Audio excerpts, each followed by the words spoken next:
मतदार बंधू भगिनी जनतेचे आभार मानतो, कारण मला एवढ्या प्रचंड मताधिक्य देऊन त्यांनी विजय केलेला. विकासाच्या मुद्द्यावर लढली होती, एक विकासाचं विजन घेऊन ही निवडणूक लढली होती.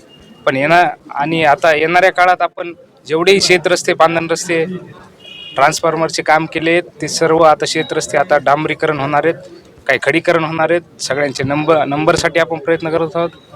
त्या प्रकारे आपण आता मला निवडून देऊन आपण राजेशदादा विटेकर आमदार साहेबांचे हात बळकट केलेले आहेत. आपण भरघोस निधी आपण त्यांच्या माध्यमातून आणणार आहोत आणि येणाऱ्या काळात हदगाव सर्कलचा बारामतीसारखा विकास केल्याशिवाय मी काही शांत राहणार नाही.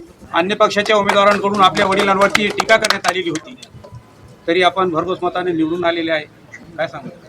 टीका करणं त्यांचं काम आहे, काम करणं आपलं काम आहे.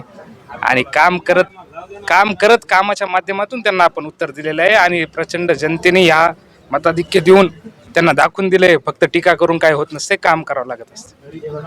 ज्यांनी आपल्याला मतदान केले, ज्यांनी दिले नाही, आपल्या विरोधात होते कार्यकर्ते वगैरे, त्यांचे आपण काम करणार का? 100% मी आता फक्त मला 6133 मतदारांचं मी नेतृत्व करत नाही, तर मी पूर्ण 17,051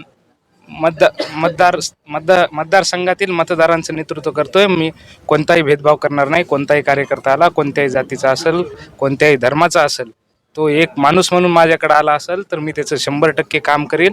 आणि भविष्यात मी असं विरोधक म्हणून कोणाचे कामं अडवणार नाही. सर्व जनतेला, सर्व युवकांना मी सोबत घेऊन त्यांचे प्रश्न सोडवण्याचा प्रयत्न करेल. आणि येणाऱ्या काळातही आपण येणाऱ्या ग्रामपंचायत निवडणुकीलाही राष्ट्रवादी काँग्रेस पक्षाचे आपल्या जास्तीत जास्त पॅनल या तालुक्यात आपण म्हणजे सर्व मतदार निवडून देतील अशी मला अपेक्षा वाटते ह्या कामाच्या माध्यमातून.